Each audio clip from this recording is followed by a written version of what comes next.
తప్పు చేసావు అన్నంత మాత్రాన దేవుడు నిన్ను వదిలిపెట్టట్లేదు. నిన్ను విడువడు, ఎడబాయుడు. నువ్వు ఈరోజు ఇక్కడ ఉన్నావంటే ఆయన ప్రణాళిక బట్టి ఉన్నావు, ఆయన మహాకృపను బట్టి నువ్వు ఇక్కడ ఉన్నావు. మొట్టమొదటిసారి రావచ్చు.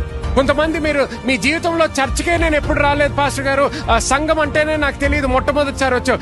ఆయన కృప బట్టి నువ్వు వచ్చావు. ఈరోజు నీ విలువ ఏంటో తెలుసా? యేసుక్రీస్తు ప్రాణం.